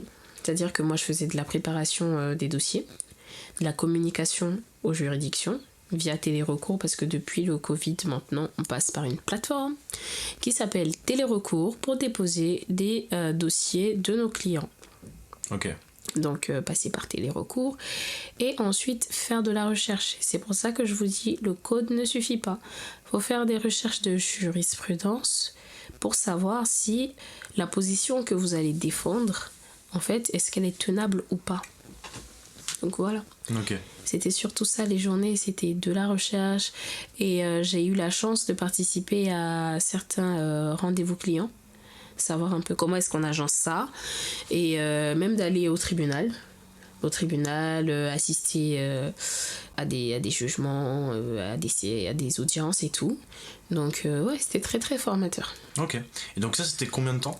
3 mois. Sachez qu'au bout de 2 mois, ils ont l'obligation de vous payer. Ouais. Donc après, ne croyez pas que vous allez toucher 10 €. 3,90 € quand ils sont très très gentils. Ouais. Voilà. Donc voilà. Ça régale. Voilà, c'est suffisant. Franchement, c'est suffisant parce que vous y êtes surtout pour apprendre. Donc après, la paye, c'est un plus.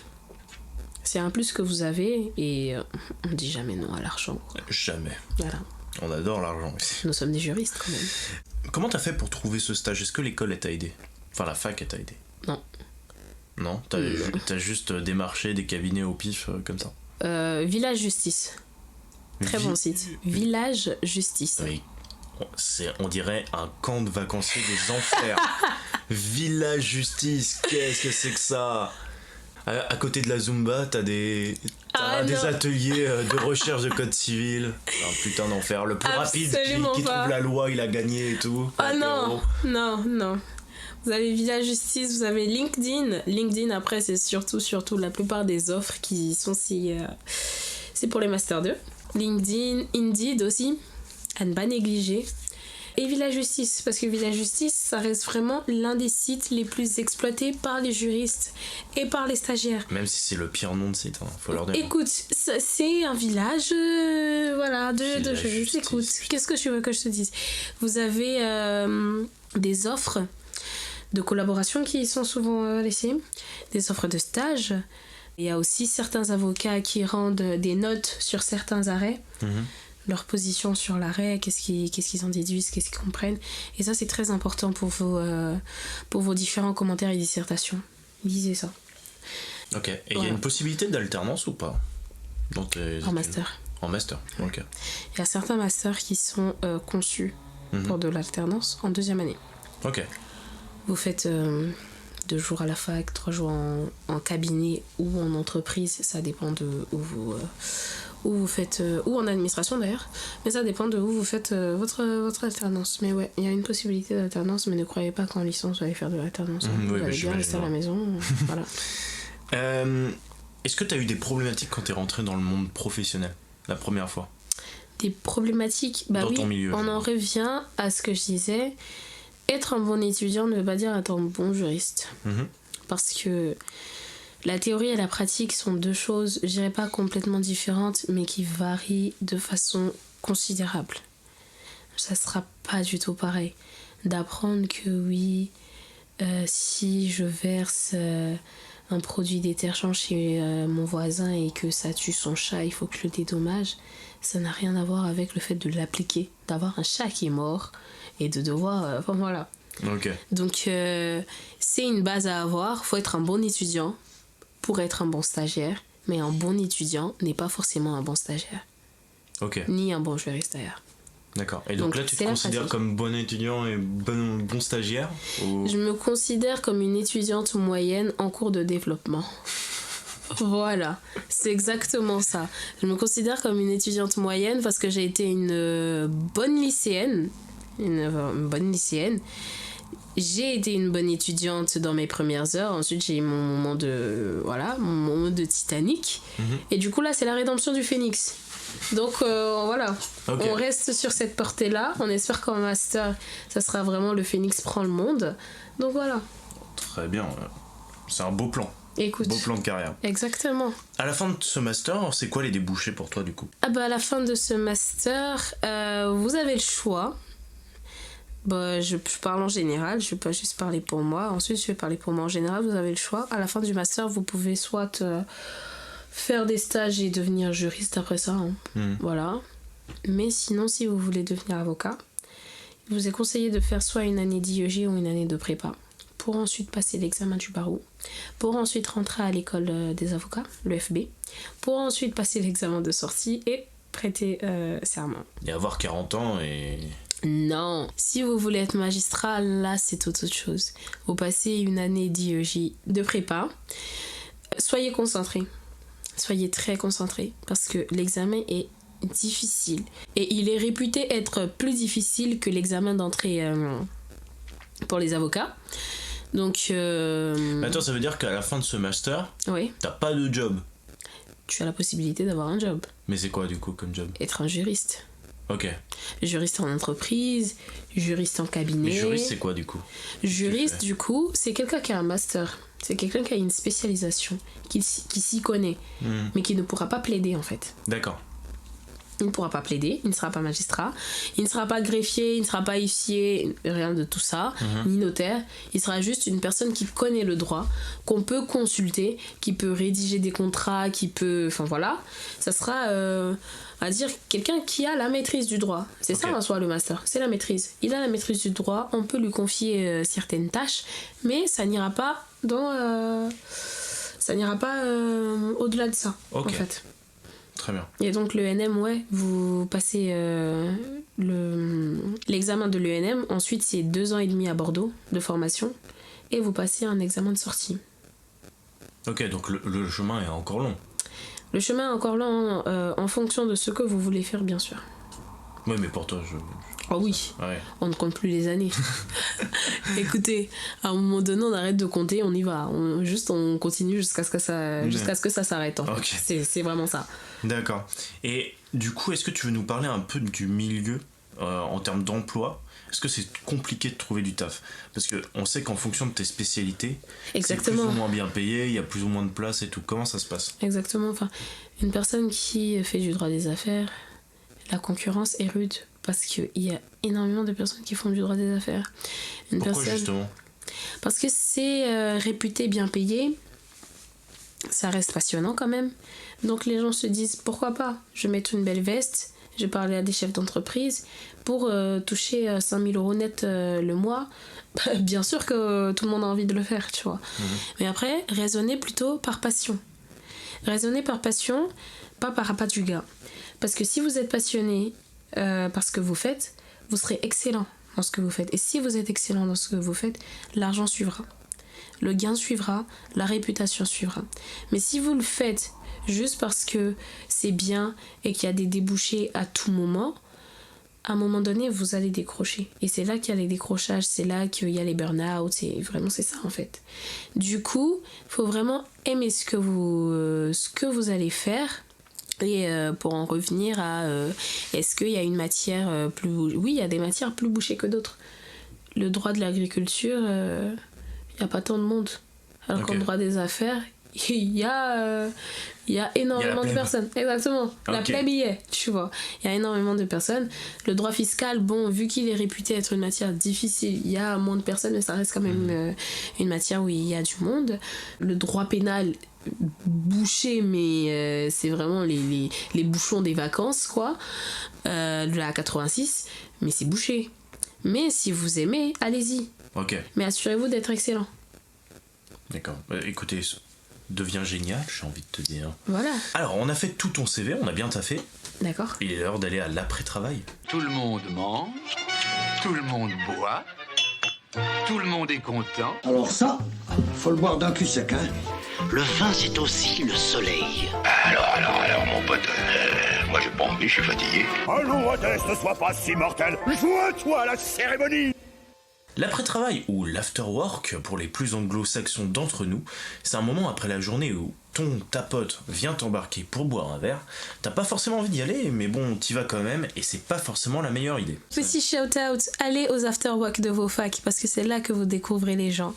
Mais n'allez pas quand vous savez que vous avez cours à 8h du matin ou que vous avez des partiels. Soyez logique, s'il vous plaît. Et du coup, en termes de points positifs pour ta formation... D'accord. Est-ce que tu veux nous décrire les points positifs que tu as trouvés? Les points positifs, c'est que le droit vous offre énormément de possibilités, d'alternatives. Ça vous ouvre beaucoup de portes. Ça vous permet de comprendre énormément de choses. Ça vous cultive. Ça fait de vous des gens intelligents. Et je ne pèse pas mes mots. Genre, vraiment, le droit, c'est une matière où la personne qui l'étudie se développe elle-même, en fait. Elle va au fond des choses et ça vous permet de découvrir de nouvelles facettes de vous-même, ce qui n'est pas négligeable et ce qui est vraiment très important. Ça vous forge surtout. Est-ce que y a eu des moments marquants où tu t'es dit ou qui t'ont rendu fier, tu vois, et tu t'es dit à ce moment-là c'est pour ça que je le fais et genre j'oublierai pas?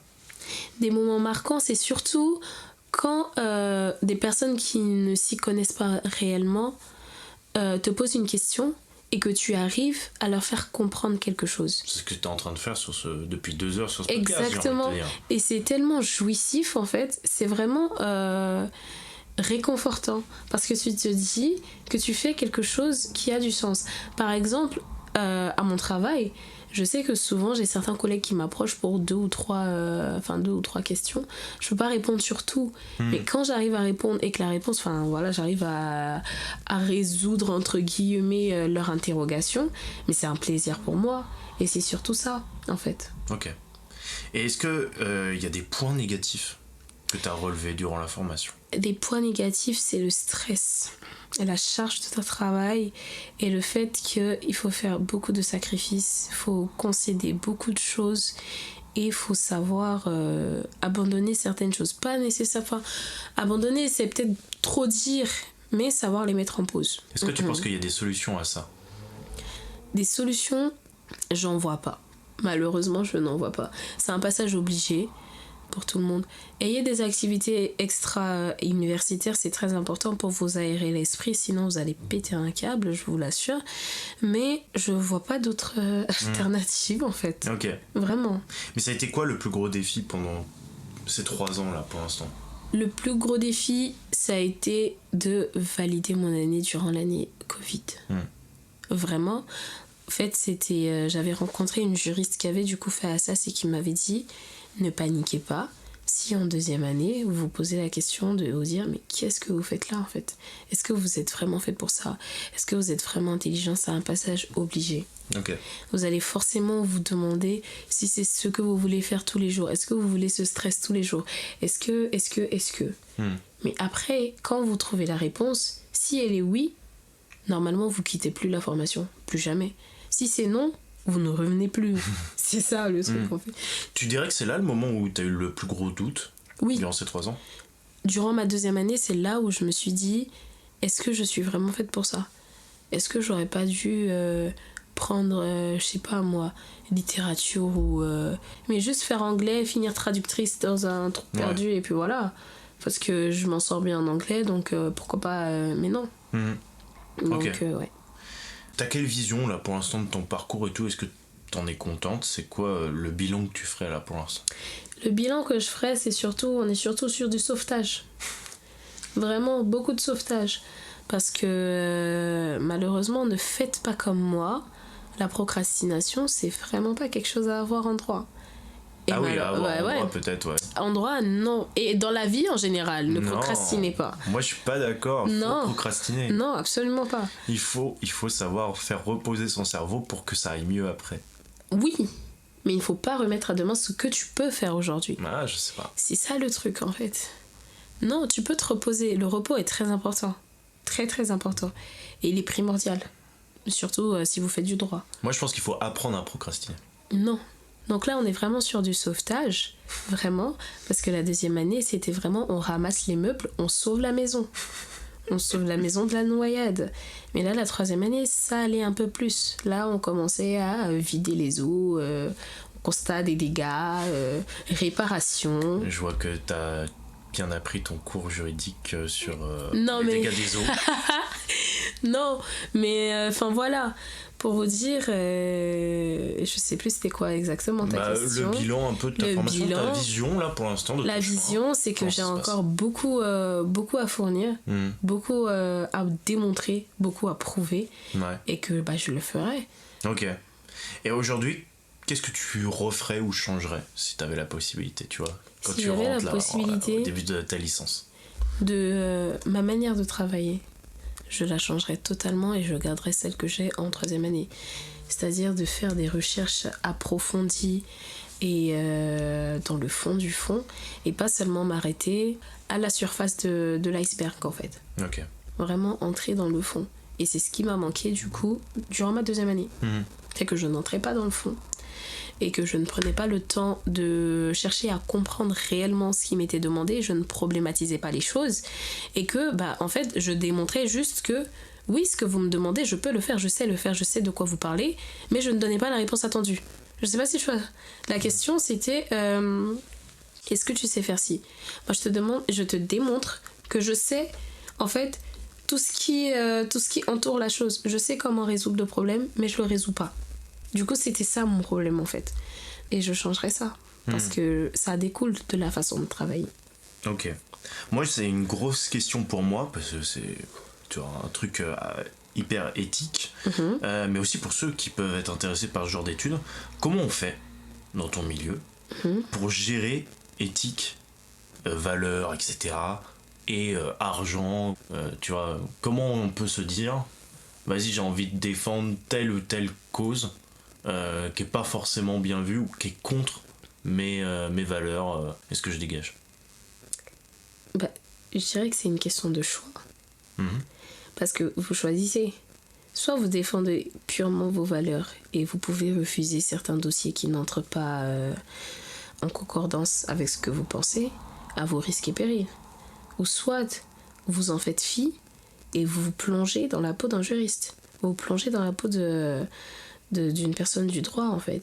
Parce que si la loi accorde une défense aux voleurs, aux violeurs et tout, c'est qu'il y a des gens pour les défendre. Je sais pas si tu vois ce que je veux dire. Par exemple, pour une personne qui se dit c'est totalement impossible que je défende un voleur, un meurtrier, il y a aucun problème. C'est votre choix, c'est l'éthique de votre cabinet, mais après, ça vient avec ses conséquences, qui sont peut-être, et la plupart du temps, sur le point financier.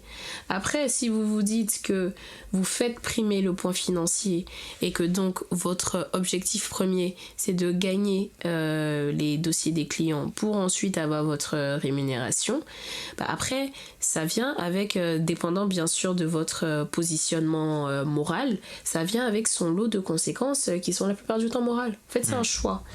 C'est un choix, c'est jusqu'où vous fixez vos limites. Ok. Et toi, tu fixes où tes limites ? Pour l'instant, elles sont encore en cours de détermination, mais je les fixe jusqu'à mes convictions personnelles. Je sais qu'il y a certains dossiers que je pourrais refuser. Ok. C'est pour ça justement. Comme ça, ou tu préfères pas dire ? C'est pour ça justement que je ne suis pas en pénal en fait. J'aimais bien le droit pénal, j'étais très bien en pénal, j'avais 17 de moyenne. J'étais bien en pénal, mais je sais très bien que je ne peux pas me lever chaque matin et faire du pénal. Parce que le pénal, c'est savoir que son client est coupable, mais le défendre, mais créer tout un stratagème pour lui faire échapper à la sentence. C'est le travail de l'avocat, c'est son travail, il est payé pour ça, mais je sais que personnellement, je ne pourrais pas. Donc... je préfère le droit des affaires, je préfère quelque chose où les sentiments sont un peu plus détachés. Et par exemple, le droit des affaires, t'as le droit des entreprises dedans, c'est ça ? Ouais. Justement, qu'est-ce qui t'a attiré là-dedans ? Et même, enfin, on parlait d'éthique avec voleur ou autre, meurtrier, etc. Même il y a l'éthique qui rentre dans le droit des entreprises. Comment tu fais pour gérer ça, par exemple, toi ? Après, j'ai plutôt grandi dans un milieu... où j'étais proche de l'entreprise parce que ma mère était chef d'entreprise, donc j'étais un peu dans le bain. Donc après de découvrir le droit des entreprises, ça m'a plutôt intéressée parce que j'étais plutôt dans une optique de du coup si je peux aider ma mère, je peux faire ci, faire ça, je comprends pourquoi ci ou ça. Donc du coup ça m'a tout de suite captivée et après je me suis découverte une passion pour la chose. J'aime la chose en fait, j'aime apprendre, j'aime tout ce qui concerne les activités de l'entreprise, surtout la fiscalité de l'entreprise, mais surtout ça en fait. Du coup ça m'intéresse et je sais que je veux le faire tous les jours. Après justement comme je le dis, c'est plutôt des matières où les sentiments sont un peu plus détachés, parce que le pénal, tu visualises tout de suite la famille, tu visualises tout de suite les conséquences en fait, alors que dans les autres matières c'est un peu plus détaché, c'est plutôt l'entité que tu vois, c'est la personne morale de l'entreprise que tu vois, donc c'est un peu plus détaché. C'est vrai que derrière il y a des salariés, il y a des familles, mais tu les vois moins. Et t'as quelle vision justement des entreprises, parce que tu bosses directement là-dedans, mais des entreprises qui vont, les grosses entreprises qui vont essayer de faire de la facilitation et d'essayer de payer le moins d'impôts possible en faisant des combines et tout. Tout est une question de positionnement. Ah, tu t'es redressé sur ton siège. Alors mon coco, je t'ai expliqué 2-3 trucs. Non mais en fait c'est ça, c'est comment que... tu fixes, tu vois, genre maintenant on sait que par exemple Netflix paye pas ses impôts c'est une question beaucoup, en tout cas. De positionnement, de la position de l'État et du citoyen. Bien sûr que ce sont on va dire que ce sont de gros dégueulasses qui payent pas leurs impôts et qui profitent du système. Voilà. Parce que tu payes pas des impôts, mais t'es en France, donc tu profites des lois de la France, donc voilà. Après, si tu te positionnes dans les chaussures de la société, tu te dis, plus de profit, moins de dépenses, plus de salaire, plus de salariés. En fait, c'est ça. Mais si tu conçois la chose comme ça, tu vois que c'est beaucoup plus acceptable.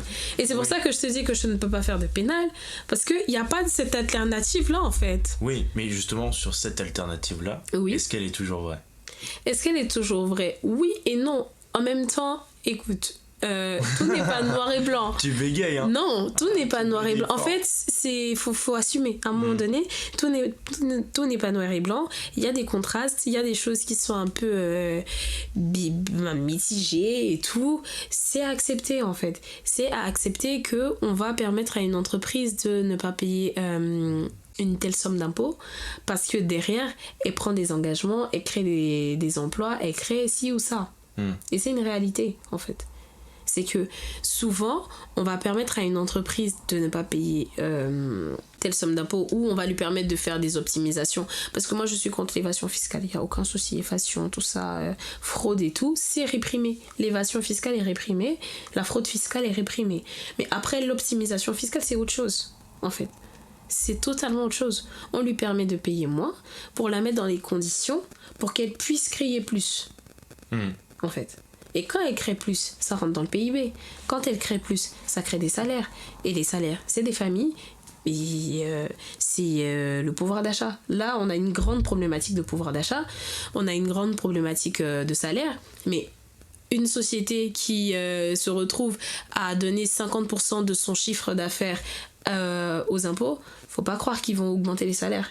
Et derrière, qui paye ? C'est les familles, en fait. Ça veut dire que là... Les actionnaires.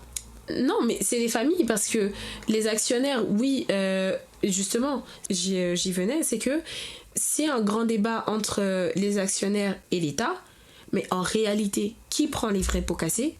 Ce sont les salariés, en fait. Parce qu'il y a plein d'usines qui ont fermé, et pour des soucis économiques, mais qui prend les pots cassés ? Ce sont des familles. Ouais. Du coup, voilà. Ça veut dire qu'en soi, c'est bien beau de dire oui, on va les faire chier, on va les faire chier, on va les faire chier, mais eux, ça les fait pas chier, en fait. L'actionnaire, c'est quoi ? Que tu lui retires 1000 € sur ses 10 000 ? Oui, mais okay. justement, est-ce que tu trouves ça logique de bosser justement pour les entreprises ? Je vais être vulgaire, mais et peut-être un peu extrême, mais qu'on n'a rien à foutre de ce qui va arriver à leurs salariés, tu vois, au bout d'un moment. Éthiquement, comment ça se passe, tu vois ? En fait, le truc, c'est que c'est pas que je le trouve logique ou que je le trouve illogique, c'est que c'est une réalité, en fait. Il y a très peu de chefs d'entreprise qui sont réellement lancinés par le fait de savoir que Michel de la compta n'a pas pu envoyer son fils à la piscine parce que le salaire ne suffisait pas. Non, en fait. Il y en a très peu et c'est une réalité. Mais ça n'empêche que Michel doit rester à la compta parce qu'il a une vie à assurer derrière, en fait. Donc c'est qu'est-ce qu'on fait pour faciliter la vie à ce chef d'entreprise, pour que les syndicats derrière, en fait c'est un travail d'équipe. Qu'est-ce qu'on fait pour lui faciliter la vie, pour que les syndicats puissent faire valoir leurs droits et qu'ils aient des raisons de faire valoir leurs droits. Parce que tu peux pas dire à quelqu'un qui est pris par le coup aux impôts, augmente-moi, je t'augmente avec quoi ? Si moi je te facilite le paiement de tes impôts, le syndicat il a beaucoup plus de légitimité à te dire, écoute, tu payes moins d'impôts, l'activité elle est florissante, tu payes des impôts qui sont raisonnables, augmente. C'est ça. Donc tout est une question de positionnement, encore une fois. Hâte de voir cette logique impliquée du coup. Ouais. Alors, maintenant c'est quoi le projet ? Tu te vois où dans 1 ou 5 ans ? Dans 1 an, je me vois en master. Et dans 5 ans ? Dans 5 ans, je me vois en train d'entamer ma vie professionnelle. Ok. Est-ce que tu avais cette vision-là quand tu étais... Plus jeune ? Ouais. Absolument pas. Quand tu as quitté le lycée en terminale ? Quand j'ai quitté le lycée en terminale, je savais pas dans quoi je m'engageais. Et c'est au fur et à mesure que j'ai compris réellement ce que ça impliquait. Mais après, ça m'a pas fait peur. Parce qu'en soi, j'ai pas tellement peur des études. Encore heureusement. Enfin, j'ai pas la phobie des bancs, j'ai pas cette peur de me dire oui, le temps passe, il faut que non. Je vais apprendre, je vais être le plus compétent pour pouvoir rester le plus longtemps dans ce que je veux faire. Et être excellente. Donc voilà. Non, bien sûr que tu n'imagines pas être en train de batailler pour avoir un master, tu t'imagines pas être en train de faire des mains et des pieds pour entrer à l'école des avocats, tu t'imagines pas devoir faire des années d'études à l'étranger pour valoriser ton dossier, mais ça devient des réalités qui s'imposent à toi et tu les embrasses parce que oui, c'est ce que tu veux faire et que tu aimes. Ok. L'émission elle touche bientôt à sa fin, mais je voulais savoir si tu avais une petite reco pour nos auditeurs qui permettrait de se plonger un peu plus dans les métiers qui les aideraient à se renseigner. Alors. Pour une cinéphile comme moi, je vous dirais, regardez le plus de séries et de films possible. Surtout Murder, mais gardez à l'esprit que Murder ne reflète absolument pas l'état du système juridique français. C'est beaucoup plus à la suite et encore. Donc faut regarder avec quand même on va dire un esprit détaché. Faut prendre les grandes idées, Mais ne pas croire que on va se lever le matin, enfin ça va être la vie d'Annalise Keating. C'est pas ça. Ce n'est vraiment pas ça. C'est pas. Ne croyez pas non plus que les études de droit, c'est comme les étudiants d'Annalise Keating. Ce n'est absolument pas ça. C'est vraiment pas ça. C'est quelque chose de beaucoup plus classique, mais qui reste passionnant. Mais alors, qu'est-ce qui pourrait coller un peu plus à la juridiction française ? À la juridiction française, j'avais vu une série qui collait un peu plus parce que c'était plus côté britannique, donc on n'est pas loin, c'est vrai que ça reste assez éloigné, mais ça collait un peu plus, mais je ne me rappelle plus du nom de la série. Mais regardez Suits. Ok, Suits. Ouais. Ça s'écrit comment ? S-U-I-T-S. Je le prononce très mal, c'est Suits, ouais. Parce que là j'étais plutôt sur Suits. Non, Suits. D'accord. Et ben voilà, on arrive à la fin. Je voulais savoir où est-ce qu'on peut être retrouvé, que ce soit sur les réseaux sociaux ou pour avoir des informations sur ta formation, si les gens ont des questions. Alors si les gens ont des questions, je vous conseillerais plutôt de suivre les facs. Pas moi, hein. Parce que mais s'ils ont des questions. S'ils ont des questions à me poser, ça sera plutôt sur LinkedIn Marie-Ange Akpoué et sur Instagram Marie-Ange-E. Voilà. Très bien. Eh ben parfait. Merci beaucoup. Merci d'être venu nous parler de tes études et de ton parcours. Merci à vous. T'as passé un bon moment ? Très bon. Bon, super. Eh ben merci à vous d'avoir écouté cette émission. J'espère que ça vous a plu. On a essayé de parler avec Marie-Ange de la manière la plus complète de la licence de droit. Et de toute façon, il y aura à la rentrée sûrement un épisode sur les masters avec quelqu'un qui va passer le barreau. Voilà, on est en train de conclure, mais je vous avais teasé au tout début en vous disant que oui, c'était la dernière émission. Mais après, je prends une pause pendant les 2 mois d'été. Mais ça n'est pas vraiment le cas, puisqu'en effet, pour ceux qui ne pourraient pas se passer plus d'une semaine sans ma délicieuse voix, cet été vous pourrez découvrir un format audio différent, parce que je vais faire une mini-série audio de 8 épisodes qui vont être publiés une fois par semaine, à la même heure, le même jour que les formats classiques là qu'on est en train de faire. Donc voilà, le but c'est que ce soit un peu plus léger que les épisodes classiques qui durent 2 heures. J'avais tenté un petit format il y a quelques semaines, donc il y avait eu des petits retours. Là ça va être vraiment différent, parce que c'est une série audio. Donc là il y a vraiment un fil conducteur que vous pourrez suivre en hebdomadaire jusqu'à la rentrée. Je vous en dis pas plus, j'espère que ça vous plaira, en tout cas j'ai hâte d'avoir vos retours. Voilà, je pense que j'ai tout dit. N'hésitez pas, si l'épisode vous a plu, à vous abonner à ce podcast, ou bien à le noter sur iTunes avec une critique de votre plus belle plume.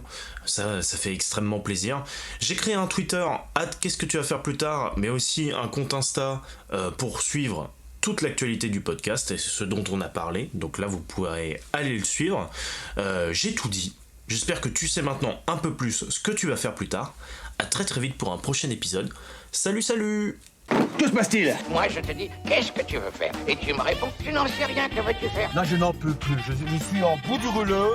J'ai envie de rentrer, me foutre mes 130 et terminer mon soir. Je pense qu'il est un peu trop tôt pour faire un choix. D'accord. Mais mon choix est fait. Ah, donc vous avez choisi. Bon, récapitule dans le calme. Bon voyage, arrivederci, sayonara, adieu, bon débarras, bon vent, que le diable t'emporte à 312 km. Qu'est-ce que vous faites mercredi prochain? Mercredi prochain, rien. Parfait. L'ami chez qui on devait aller ce soir redonne un dîner, vous êtes bien sûr invité. C'est vraiment très gentil, ça. Non, c'est normal, on vous a raté aujourd'hui et on ne va pas vous rater la semaine prochaine.